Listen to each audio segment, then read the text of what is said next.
Everyone, আশা করছি যে যেখান থেকে আমাকে দেখছো সকলে ভালো আছো, সুস্থ আছো। আজ অনেক দিন পর একটা জন্মাষ্টমীর ছোট্ট ব্লগ নিয়ে তোমাদের সামনে চলে এসেছি। আসলে আমার মা বলে, গোপালকে তুমি ভালোবেসে যা নিবেদন করবে, গোপাল সেটাই আনন্দের সঙ্গে গ্রহণ করবে। তাই আজকে আমি সকালবেলায় তাড়াতাড়ি করে উঠে স্নান সেরে রান্নাঘরে চলে এসেছি, কারণ গোপালের ভোগের জন্য অল্প কিছু নিজে হাতেই আজকে বানাবো। বিয়ের আগে মাকে দেখতাম জন্মাষ্টমীর দিন সকালেই মা স্নান টান সেরে গোপালের জন্য তালের ফুরুলি, তালের লুচি, নাড়ু এইসব বানাতো।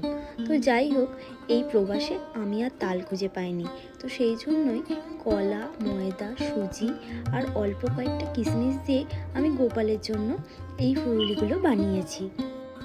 আর তারই সাথে এখানে আমি বানাচ্ছি অল্প কিছু ভাজাভুজি। আর এবারে জন্মাষ্টমীটা যেহেতু উইকডেজ পড়েছে, তাই আমাকে এখানে যা কিছু করতে হচ্ছে সব কিছু নিজেকেই একা করতে হচ্ছে, কারণ আজকে রাজের অফিস আছে। সে অলরেডি এখন অফিসে চলেও গিয়েছে। আর এখন তো বন্ধুরা আমার বাড়িতে একটা নয়, দুটো গোপাল। দেখো দেখো, এখানে দেখতে পাচ্ছ তোমরা আমার বাড়ির আর একটা গোপাল কি করছে। আসলে সে সারাদিন নিজে এইভাবেই খেলা করে, আর মাঝে মাঝে এইখানে যেখানেই ফাঁক ফোকর পায় সেখানেই ঢুকে বসে থাকে। এই দেখো, এখন চলে এসেছে সেই হামাগুড়ি দিয়ে রান্নাঘরে।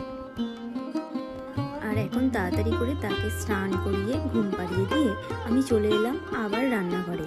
আর এখানে দেখতেই পাচ্ছ আমি অলরেডি ময়দার মধ্যে ময়ান দিয়ে দিয়েছি, কারণ এখন সে যতক্ষণ ঘুমোচ্ছে তাড়াতাড়ি করে আমাকে লুচিগুলো ভেজে নিতে হবে, তারপর আবার পায়েসও করব।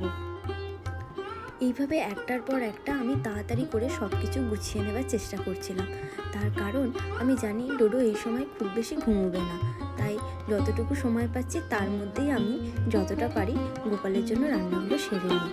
তবে হ্যাঁ, আজকে রাজ বলেছে সে একটু তাড়াতাড়ি অফিস থেকে আসবে, তবে রাজ আসার পর তারপরে আমি পুজোটা শুরু করব। আর এখানে দেখো বন্ধুরা, লুচিগুলো আমার সব ভাজা হয়ে গিয়েছে, আর এরপর তাড়াতাড়ি করে আমি পায়েসটাও বসিয়ে দিয়েছি। ডোডো কিন্তু এখনও ঘুমোচ্ছে, কি জানি সে আজ কি বুঝেছে, নাহলে দিনের বেলা সে একটানা কখনো এতটা বেশি সময় ধরে ঘুমায় না। তো যাই হোক, এখন রাজও অফিস থেকে চলে এসেছে, এরপর ডোডোকে ওর কাছে দিয়ে আমি নিশ্চিন্তে পুজো করতে যাব।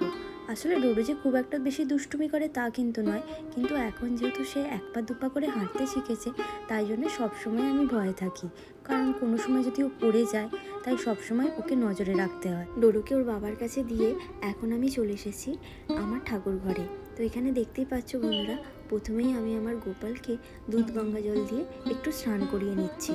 এরপর আমি পুজোর সমস্ত উপকরণগুলো জোগাড় করতে শুরু করব।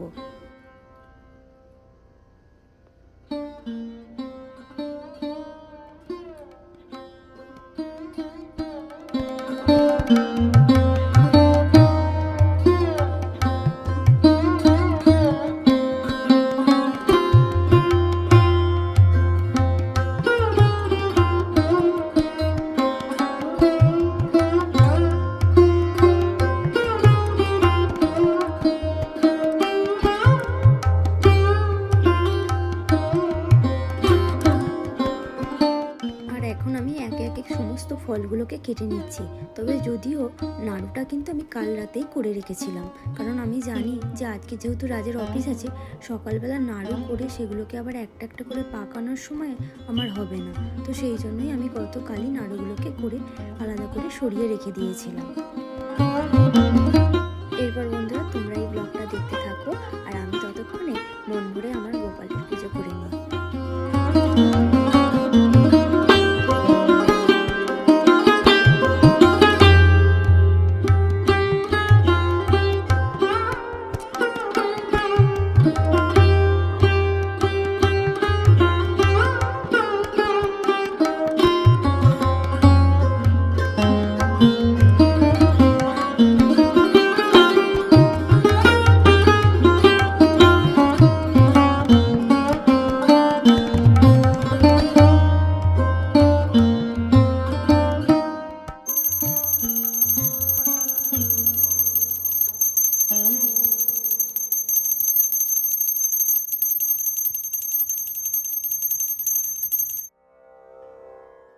আর এখানে দেখতেই পাচ্ছ বন্ধুরা, আমার পুজো শেষ হয়ে যাওয়ার পর আমি এখানে ডোডোকেও নিয়ে চলে এসেছি।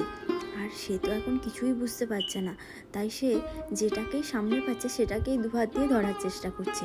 আর তোমরা এখানে দেখতেই পাচ্ছ আমি গোপালের জন্য যে বিস্কিটগুলো আর যে ক্যাডবেরিটা রেখেছিলাম, ডোডো এখন সেটাকেই দুটো হাত দিয়ে নামিয়ে আনার চেষ্টা করছে।